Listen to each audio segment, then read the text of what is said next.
السلام عليكم ورحمة الله وبركاته. First, please forgive me for the roughness of my voice. Just before I came to your beautiful conference, I developed this common cold. It's getting much better, alhamdulillah, so forgive me for the extent of my voice and the lack of clarity in my voice. Jazakumullah. بسم الله الذي لا إله سواه الواحد الأحد الفرد الصمد الذي لم يلد ولم يولد ولم يكن له كفوا أحد. الحمد لله حمدا كثيرا طيبا مباركا فيه أبدا سرمدا حمدا يليق بجلال وجهه وعظيم سلطانه وجزيل نعمائه، والصلاة والسلام على نبيه المجتبى المصطفى محمد الطيب الطاهر الصادق الأمين الرسول المبين المبعوث رحمة للعالمين، وعلى آله الطاهرين الطيبين وصحابته الغر الميامين والتابعين لهم بإحسان إلى يوم الدين. اللهم اجعلنا منهم آمين. I have to say one thing first. It's truly beautiful and joy-inspiring to me to see that we have young men and women of college age and younger who are becoming interested as, if not more, than their interest in aspects of Islam such as law, Sharia, fiqh, usul al-fiqh, and that there is an orientation towards the valuable, essential ingredient of Islam, namely the matter of the qalb.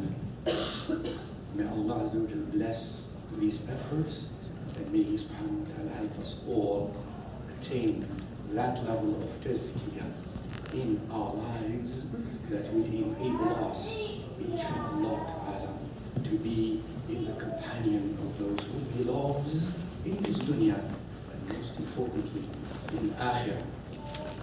Then I say this to begin this concept of the state of the qalb for a few minutes I have with you, my dear brothers and sisters. Who knows the Sheikh Abdul Qadir al-Jilani? Raise your hands. Who does not know him? Sheikh Abdul Qadir al-Jilani, first of all, is one of the greatest fuqaha and scholars of his time. He was the Mufti of Baghdad in the Hanbali madhab and the Shafi'i madhab, first. And then he's known to most, especially to the lay people amongst us, as Sultan al-Awliya, a very, very special, if I can borrow the term, saint, rahimahullah ta'ala.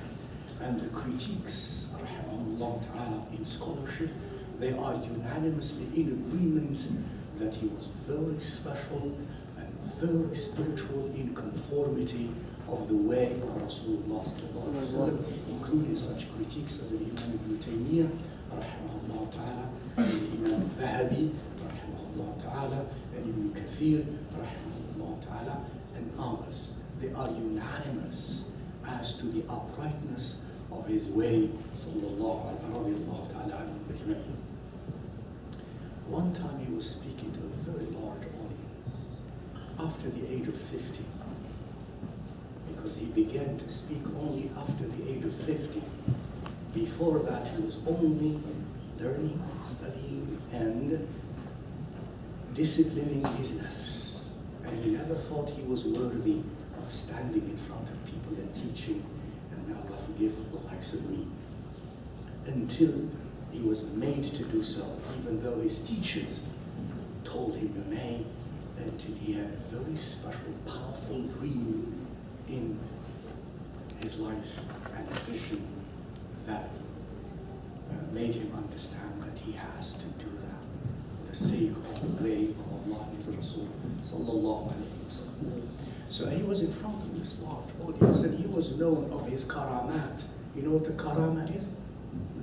His karamat is what we call in English, in the Christian culture, we call that miracles. But karamat are a little bit different than that. Nevertheless, in the Christian culture, they would be called miracles. And of those miracles granted to him by Allah, that the ulama speak about, like Imam al-Zahabi, the great student of Imam Ibn Taymiyyah, and others, mention these that I'm sharing with you, especially such karam, that كان يتكلم على القلوب. He, rahimahullah ta'ala, used to speak of the state of the hearts, but also the miracle here is that Allah gives him knowledge as to what's in the heart of X and Y by Allah's leave. So he was known for that. One day, as he was speaking, one of the attendees said, Ya Shaykh, كلمنا حدثنا عن خواطر القلوب. Speak to us about the premonitions of the hearts. He answers to him, he looks at him, and I can imagine, I was not there, but simply spiritual speculation on my part, as he looked at him and looked deep with what Allah Azza wa Jal gave him of special ilm, and he says to him, إيش تريد تعرف أنت عن القلوب وأنت كلك نفس. What is the matter with you, wanting to know about hearts and the premonitions of the hearts, while you are a full nafs? Nafs.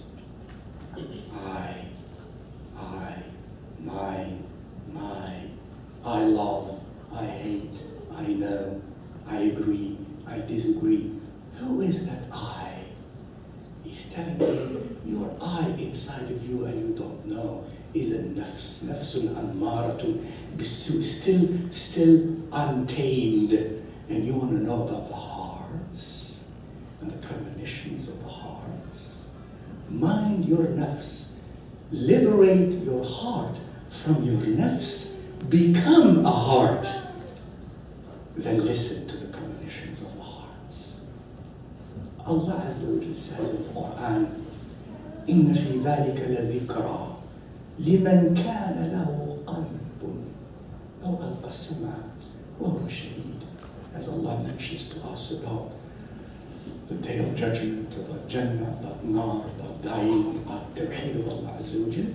And towards the end of that in Surah Qaf, He says subhanahu wa ta'ala, in that there is a reminder or lesson for the one who has a heart. Subhanallah. For the one who has a heart. Heart versus nafs. For the one who has a heart. We all have physical hearts, but what is meant is a living spiritual reality inside of us, the qalb. إن في ذلك لذكرى لمن كان له قلب. So the extent to which I or you are swift in responding to Allah and His Rasul sallallahu alayhi wa sallam, or to the words that are beautiful and consistent with Allah and His Rasul's teachings, the extent to which we're swift in doing that is an indicator towards the extent to which I have a qalb. That qalb. Allah says in the Quran also, أولئك الذين لم يريد الله أن يطهر قلوبهم. أولئك الذين لم يريد الله أن يطهر قلوبهم. After He speaks to us about a certain kind of people, He says, those are the kind of people whom Allah Azza wa Jal did not will in His subhanahu wa ta'ala creative will, and in this case, will that means love. He did not will that their hearts be cleansed and purified. In other words, He's saying to us in this context, which means the minding of the qalb and the purification of the qalb is what Allah loves. And when he loves someone, he subhanahu wa ta'ala helps him or her, cleanses her qalb. And when that one is not mahbub lillah azza wa jal, for the reasons that God knows, subhanahu wa ta'ala, he deprives that person, him or her, from cleansing their qulub. Allah subhanahu wa ta'ala says also, and I think all of you almost know this text, إن الله لا يغير ما بقوم حتى يغيروا ما بأنفسهم. The proper translation of this would be, verily, Allah subhanahu wa ta'ala does not change the state of a people until they change that which is in themselves, in you. The mode and the state and the phases and the conditions of your qalb, what you feel, what you like, what you dislike, what you lean towards, what you hate, what you love. The state of your qalb in responding or not responding, swiftly or not swiftly, to the call of Allah and His Rasul sallallahu alaihi wasallam, to beautiful values and beautiful morals. The extent to which your qalb is clean, your internal image is beautiful. Allah does not change our external state, whether it be political or social or cultural or economic or kada, at the level of an ummah, until we change that which is inside of us. If what is outside of us is negative, Allah says through this, that negative will change when you change inside of you what is negative and you make it positive through striving and by Allah's help. Or Allah does not, subhanahu wa ta'ala, change something positive outside of you to negative unless you change inside of you from positive to negative, from virtuous to vicious, from moral to immoral. Says Allah subhanahu wa ta'ala, حفظكم الله إنها لا تعمل الأبصار ولكن تعمل القلوب التي في الصدور. Verily, it is not the external eyes that go blind, but the hearts inside the chests that go blind. We see, we hear, but we do not comprehend. We see, we hear, but we do not change, we do not feel. Allah subhanahu wa ta'ala finally, the ayat are too numerous to enlist, but I chose these for purpose. When Allah subhanahu wa ta'ala tells us about our father, Ibrahim alayhi salam, the father of Tawheed, the father of Hubb of Allah Azza wa Jal. When he tells us about him, when he says to us in general, and through his prayer, through the prayer of Ibrahim alayhi salam, وَلَا تُخْزِنِي يَوْمَ يُبْعَثُونَ يَوْمَ لَا يَنْفَعُ مَالٌ وَلَا بَنُونَ إِلَّا مَنْ أَتَى اللَّهَ بِقَلْبٍ سَلِيمٍ. Ya Allah, do not cause me to be rejected or despised on that day when nothing will be of any avail to anyone except the one who comes to you, the one who comes to you with a qalb, with a heart that is sound, that is salim. And I leave you to think about what is salim, what is a heart salim? What does a heart salim mean, sound heart? Please think about that and find opposites of what is salim, and each one of us looks inside himself or herself. What am I inside? What's the status of my qalb inside? And you can know that. You do know that when you want. And ask Allah for help. Second, Rasulullah sallallahu alaihi wasallam tells us about the qulub, and he was the walking heart. Sallallahu alayhi wa alihi wa sallam. He says to us, for example, إن لله تعالى آنية من أهل الأرض وآنية ربكم قلوب عبادي الصالحين. الحديث صحيح. In an authentic text, he teaches sallallahu alayhi wa alihi wa sallam, and listen to this powerful, beautiful, you can say spiritual reality that Allah through Rasulullah sallallahu alayhi wa sallam is divulging to us, is exposing to us. He says what means, verily God, Allah subhanahu wa ta'ala, has amongst the inhabitants of earth vessels. A vessel, a carrier. And this is hadith is sahih, this is not one of those spurious ones. Related by the likes of Imam al-Albani, Allah yarhamu fi Sahih al-Jami' al-Saghir wa Ziyadatu, and many other scholars before him, rahmahullah ta'ala, and authenticating that. Inna lillahi ta'ala aniyatan, carriers, vessels, not in any physical sense. Ta'ala Allah an dhalika 'uluwan kabira. Allah is exalted from any insinuations that are anthropomorphic, temporal, spatial, or of any kind that relates to the creation. So, who are they? And he says, sallallahu alayhi wa sallam, and the carriers of your Lord are the hearts of his ibad who are salihun,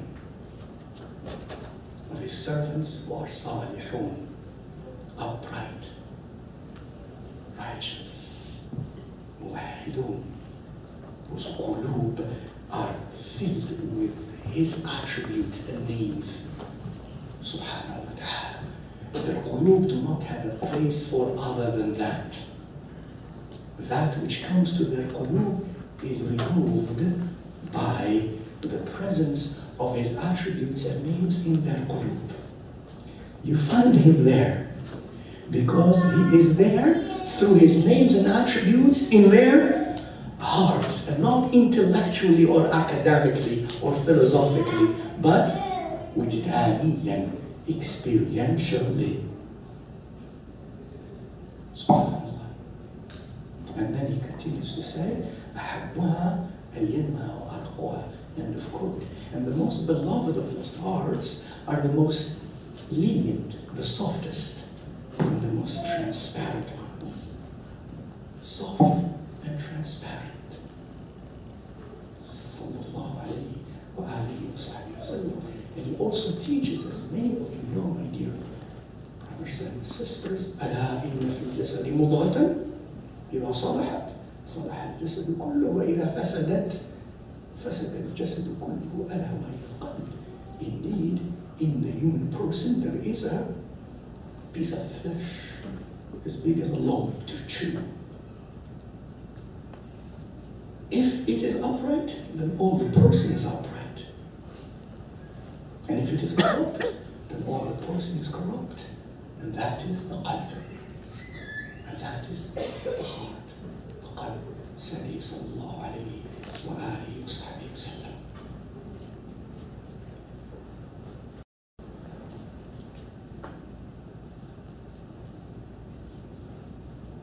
One time Rasulullah sallallahu alayhi wa sallam admonished a young Sahabi. He was, by the time he gave him that nasiha, it was Anas ibn Malik radiallahu ta'ala, he was probably 8 years of age or less than that. Because when Rasulullah sallallahu alayhi wa sallam died, sallallahu alayhi wa sallam, Anas was around 8 years of age, at the most 12 they say.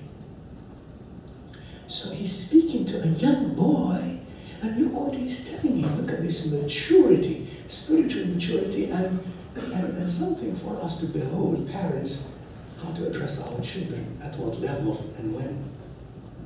Look.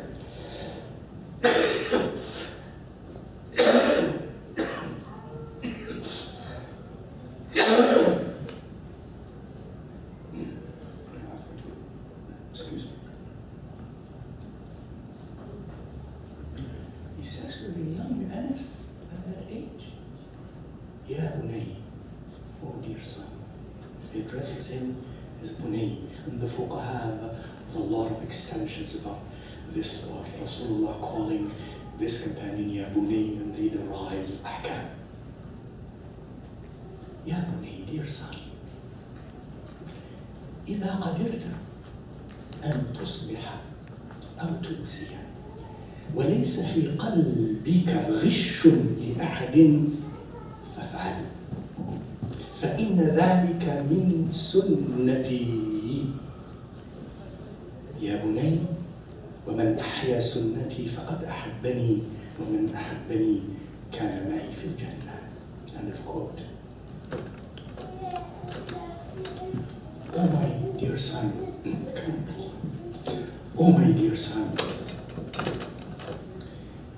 if you are able, listen to this advice. This sounds like an advice to a wise person, an elderly wise person, or a mature intellectually and spiritually person. He's saying to a child even.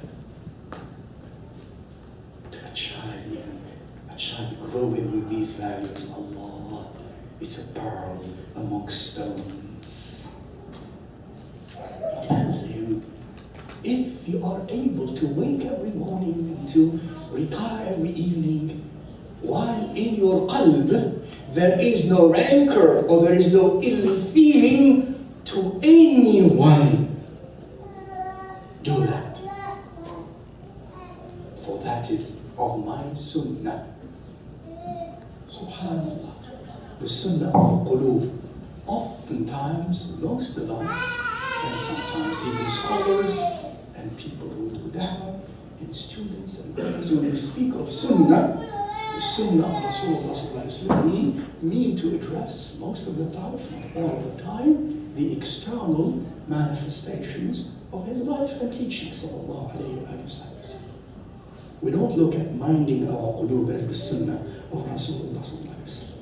But if you want a text, this is a text, an authentic text, in which he says, minding your qalb is my sunnah, is of my sunnah. And whosoever resuscitates my sunnah has loved me. And who loves me shall be with me in paradise, in Jannah. The point is the sunnah of the qulub, the sunnah of the heart. It's not only, and I'm not saying that's not important, astaghfirullah, it's not only the way we dress, and the way we walk, and the way we eat, and the way we perform external salah, and the way we do business, and the way we do politics, and the way we do this, and the way we do da'wah, and the way we teach, and the way we learn. There is a sunnah in that too. But most importantly, what were the states of his qalb? Sallallahu alayhi wa sallam. That sunnah which many of us have given up. And you find some of us adhering to external aspects of sunnah, while inside of our qulub we harbor ill feeling, we harbor rancor, we harbor arrogance, we harbor delusions, we harbor ostentation, we harbor love for leadership, we harbor inside of us the desire to be first and to be head. We harbor inside of us envy and violent envy. We harbor inside of us, I wouldn't say audacity, but negative audaciousness. We harbor those. We harbor ta'assub inside of us.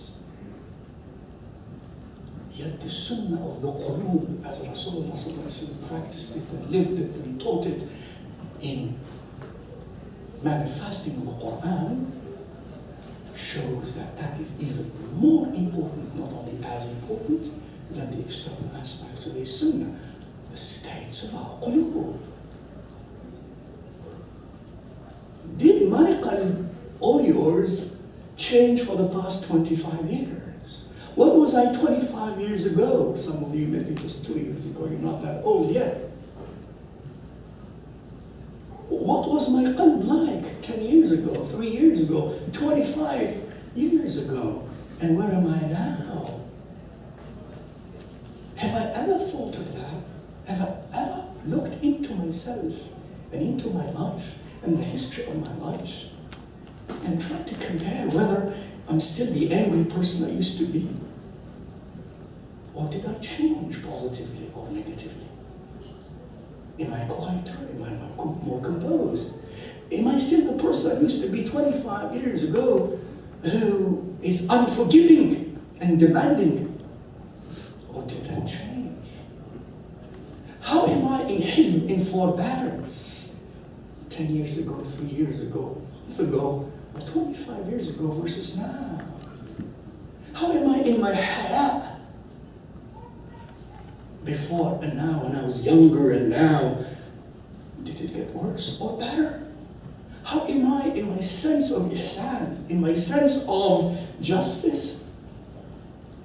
How am I in my sense of humility and humbleness and selflessness versus I demand? How am I inside of me in terms of the challenges I find inside of me in my relationship with other human beings? To do or not to do, to lead or not to lead, to teach or not to teach, to give or not to give, this is right and this is wrong, and the attitudes I mean with that. Did those change? Did my qalb move forward? The qalb does not move geographically, but the changes of the qalb are the changes in the phases of the qalb, the moral states of my qalb. Do they change? Do I walk forward, or am I stagnant, or am I walking backwards? Except the one who comes to Allah with a qalb salim. Sheikh Abdul Qadir, a great scholar, muhaddith and faqih, and saint of the greatest caliber. He also said one time, and I quote, آلي أراك في قيام وقعود وركوع وسجود وتعب وسهر ونصب وقلبك لم يتحول عن مكانه. الله. وقلبك لم يتحول أو لم يترك أو لم يتحول عن مكانه ولم يتحول عن عادته ولم يخرج عن طبعه. He says, rahimahullah ta'ala, in one of those teachings that are very powerful, really experiential, it's not only theoretical knowledge. He says to the audiences, why do I see you? Again, Allah gave him a lot of knowledge about what's in the hearts. Why do I see you standing, that is in ibadah, in work, in activity, standing and sitting and kneeling and laying yourself prostrate and spending sleepless nights in fatigue and hardships? All of this work. Speaking to scholars even, to du'at, to students, to us. And yet, he says, your qalb is yet to move from its place. Your qalb did not move. You're running, you're working so hard, but your qalb has not moved. I put it like this, like someone running on a treadmill, and running and running and running and running and running and sweating and sweating, and where did he go? Nowhere. And maybe falls with a heart attack.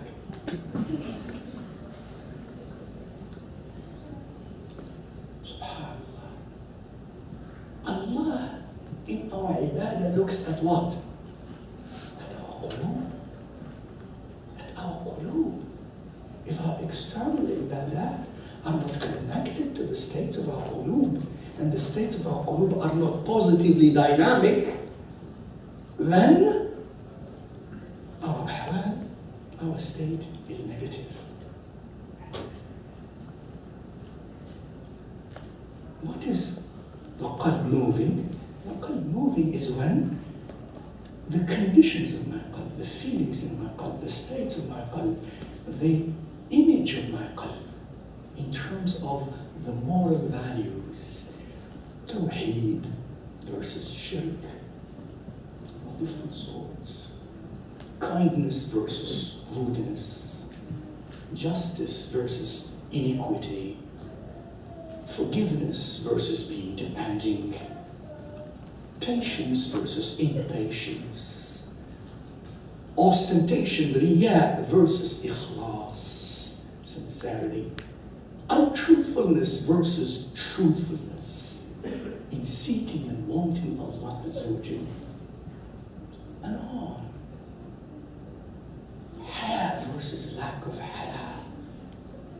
Is my qalb moving? And do I feel that?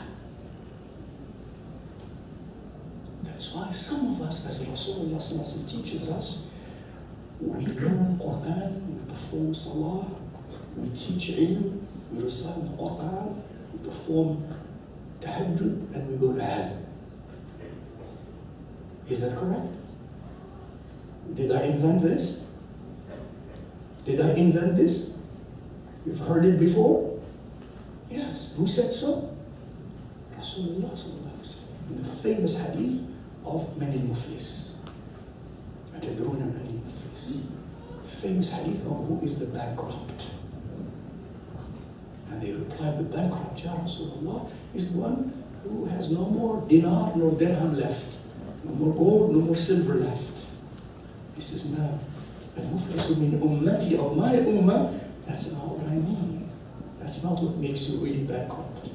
It's the one who comes on the day of judgment to Allah with salah, and sawm, and sadaqah, and hajj, and umrah, and kadha, and ilm. But at the same time, in his or her relationship with the others, he has backbitten this one, he has ridiculed this one, he has consumed the property of this one illicitly, he has contributed to spilling the blood of that one, and so on and so forth. Until, to be very brief, at the end of the text, then Allah orders the angel to drag him or her on their nostrils into the fire of hell. إن الله لا ينظر إلى صوركم وأشكالكم لكن ينظر إلى قلوبكم. Allah does not look at your external appearances and your words, but He looks at your qulub, at your hearts. What do you harbor inside, sister and brother? In your relationship to Allah, in your relationship to your mother, and your father, and your neighbor, and the enemy, and the friend, and the stranger, and the relative. What do you harbor in times of conflict, in times of prosperity? What do you harbor towards him or her or them inside of you? Where is your qalb at that moment? In which state it is? This makes us aware that we have to learn to listen to the moods inside of us and to rectify those following certain Shari'i procedures, and to seek to rectify those following certain procedures. A few minutes left. Almost 10. An aspect I was asked to share with you, and I think it's a good thing to have asked me to do that, though time does not permit. But alhamdulillah, hopefully as a first touch and feel. Haya, the value of haya, the maqam of haya. Who knows what's haya? Raise your hands.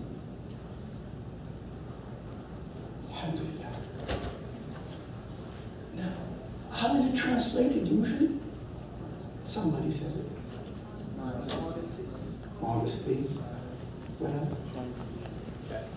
Chastity. Okay. So, anyone else? Dignity. Dignity. Bashfulness. Bashfulness. Yeah. Honesty. Honesty.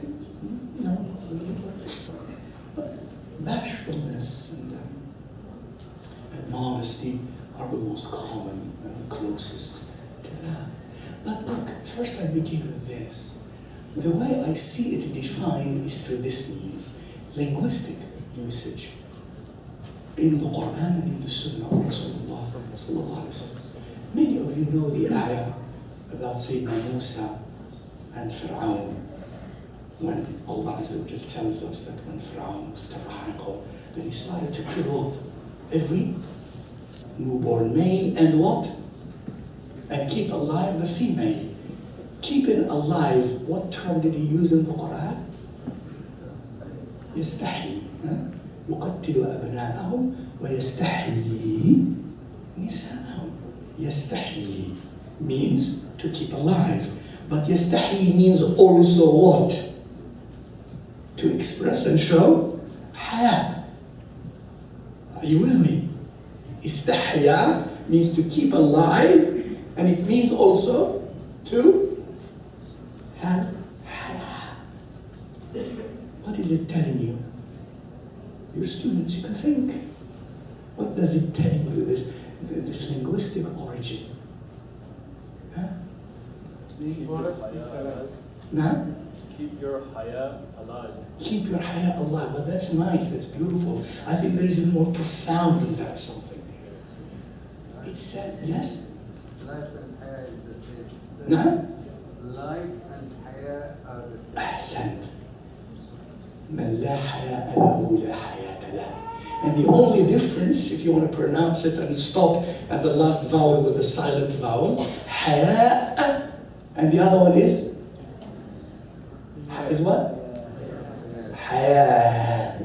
تاء مربوطة. When it's silent, it's a ha sound. حياء and حياة. Both of them from the depth of the throat. Subhanallah. If there is no حياء, there is no حياة in terms of the nobility of حياة. حياة that is worthy, not the حياة of a donkey, or of a pig, or of a hyena, or of a shaitan, or of a camel, or of a plant. But حياء الصالحين، حياء المنورة قلوبهم، حياة الحيية قلوبهم. So if there is no حياء, there is no حياة. Subhanallah. This is حياة, which you translate as this and that. And then if you know this and you think about it and you try to be in the hal of your qalb, you would say something like this perhaps. حياة seems to be that state in which, in the qalb, the person seems to be uncomfortable to offend the other. That's why a person who has naturally haya, sometimes Allah gives that as a gift to a person. He or she has naturally haya, if they say or do something or are in a position that is what they call intimidating. So what happens to their face? Oh, the complexion changes. Whether you're dark or white in complexion, that shows when there is haya. It changes the complexion. يستحي. Now this haya, my dear sisters and brothers, says Rasulullah sallallahu alaihi wasallam, al-haya khayrun kullu. Haya, all of it is good. All of it is good. All of it, without exception. He said this when, on an occasion, a man was admonishing his own brother and was telling him something like this, you know what's stopping you from being successful, and you're not aggressive enough. Follow me. What's stopping you is your haya. Does it sound familiar? Does it sound familiar, sisters and brothers? Beware, beware, and beware. He replies, Da'hu, leave him. Haya, all of it is khayr. Even if it did not lead to that which you conceive of as success. Economically,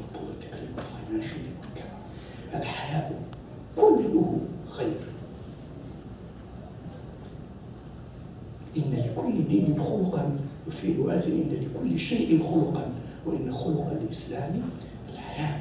Everything or every faith or every way of life has a defining characteristic. And the defining characteristic or value of Islam, he said, is what? Haya. What does this mean? If the defining characteristic is haya, what do you think this would mean? Quickly. We have only 5 minutes left. Ahsant. You're smart. Allah bless you. Allah bless you. Indeed, and who said that? Rasulullah sallallahu alaihi wasallam said that. As a matter of fact, in the Sahih text, he said, الحياء والإيمان أو الإيمان والحياء قرنا جميعا إذا رفع أحدهما رفع الآخر.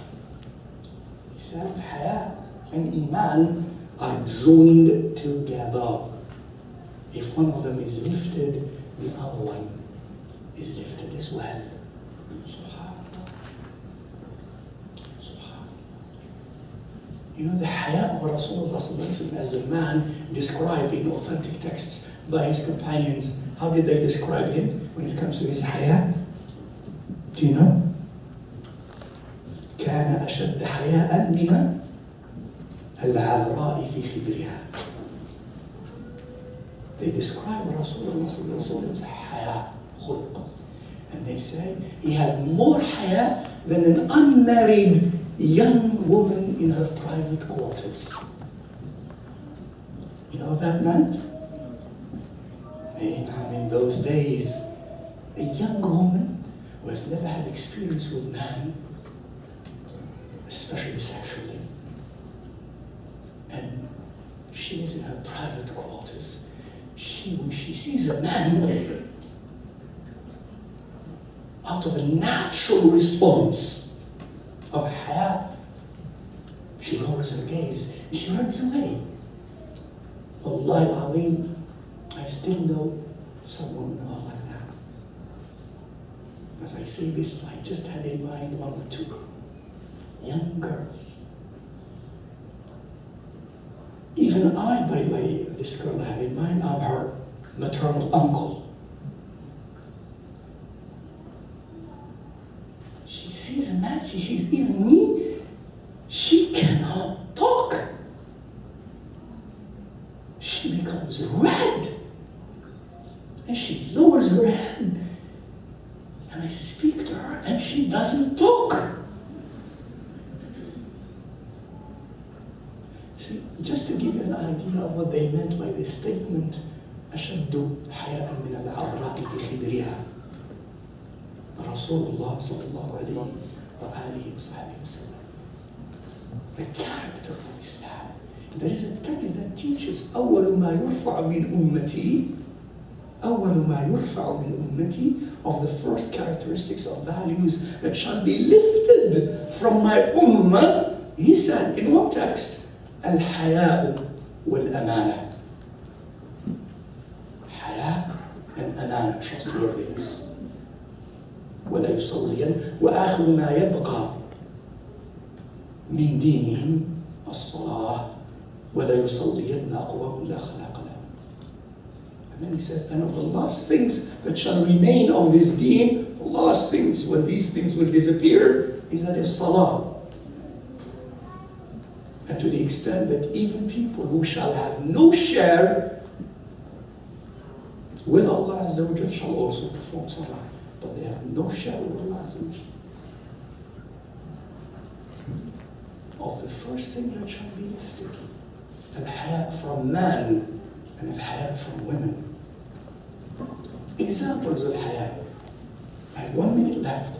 Who can give me examples of haya nowadays? غض البصر. نعم. غض البصر.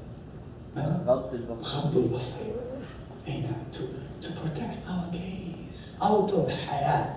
What does haya mean? I do that when there is haya as a khuluq. It means it's natural in me. I feel uncomfortable to look at you.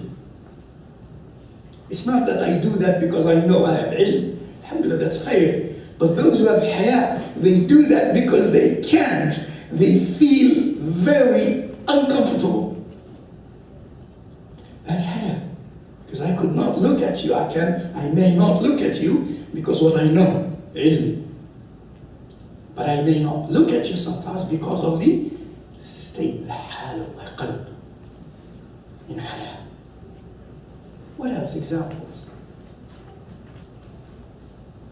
Look, a few examples. Please forgive me, my dear sisters and brothers. Wallahi, I say these things when I awwal al-mudhnibin, and I'm the first of sinners. I say them as a nusha. This is a tazkiyah conference, and you're beautiful, inshallah. Allah bless you all and guard you all and forgive us all. I attended many conferences, and sometimes now with the anashid coming in on the stages, and sometimes, forgive me, unfortunately, accompanied with some types of music. This is not for the hearts that seek Him. And now, where did we get to the point where the munshid, a young man, mashallah, with a beautiful voice, sometimes wonderful, beautiful words, but sometimes, as I said, accompanied with the flute or the guitar or this or that. And then when he finishes, or before he finishes, what happens? Ooh, ooh, ooh. Men do that. No, what is worse is now sisters with khimar and hijab do that. هذا لعمري قلة حياة. This is, and by the one in whose hands lay my soul, this is lack of haya. Whether they know or they don't know. Whether we know or we don't, it's a different matter. But that's an example of lack of haya. How could a sister and be there and to watch that? And then, how can we cheat in this way?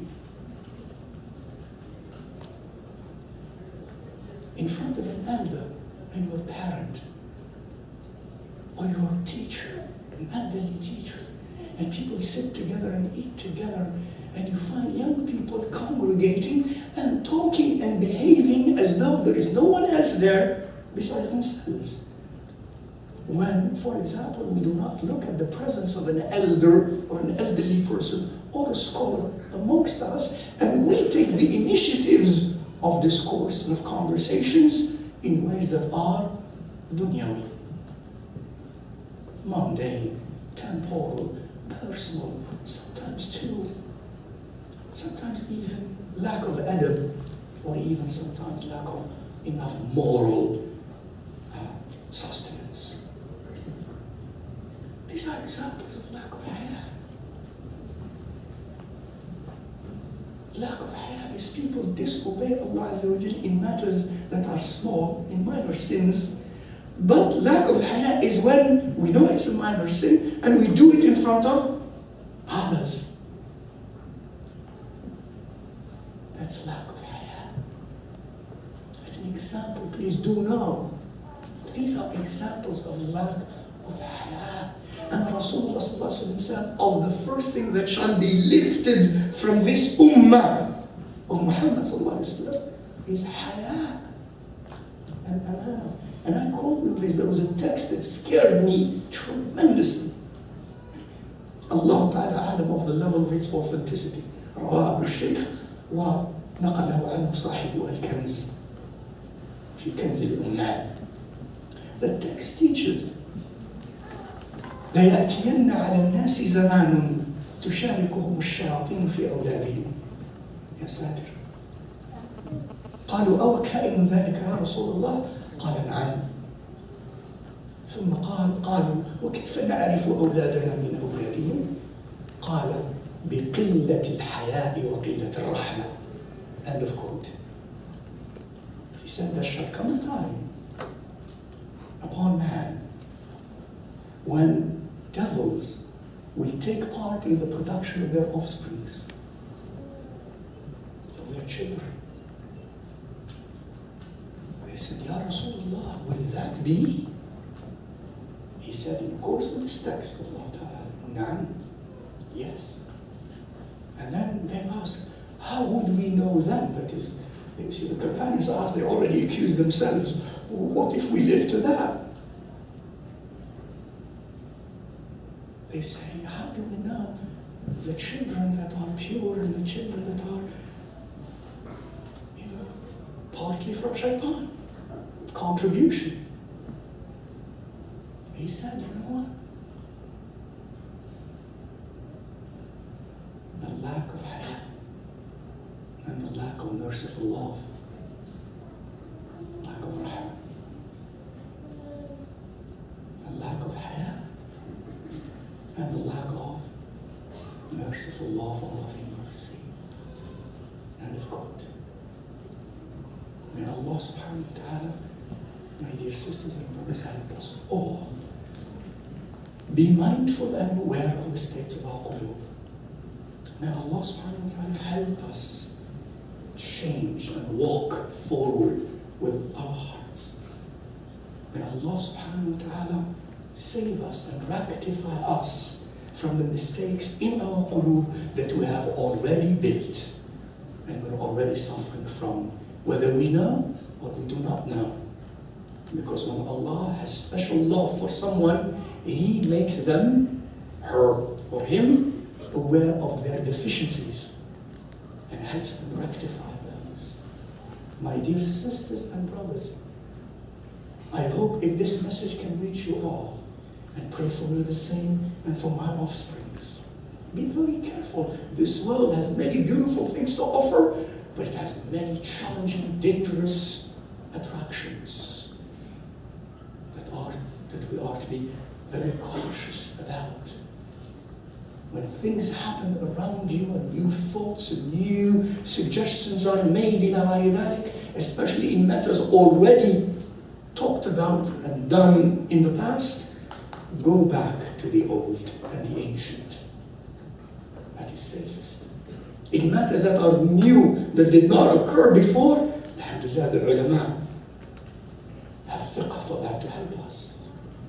But things already done, already existed, you are, at least I would say, you are safest by adhering to the way of the hours. As Rasulullah said, and I conclude, خُذْ مَا تَعْرِفْ وَدَعْ مَا تُنْكِرْ. That which you used to, take it, that is from the shar and the deen. That which is alien and new, keep away from it. Again, in these matters, the like of which we have talked about. My dear sisters and brothers, أقول قولي هذا وأستغفر الله العظيم لي ولكم إن قلت صوابا فمن الله وحده إن قلت غير ذلك فمن جهلي ومن نفسي ومن الشيطان أستغفر الله وأتوب إليه وأعوذ بالله أن أذكر به وأنساه. That I said anything proper, it is from Allah Azza wa Jalla alone. Anything improper or inaccurate or wrong, I seek Allah's forgiveness and His pardon, for that would be only my fault, my ignorance, my nafs, and the impact of shaitan upon my nafs. I seek refuge in Allah, that I stand here to remind you of Him, and yet myself forget Him. Assalamu alaikum wa rahmatullah.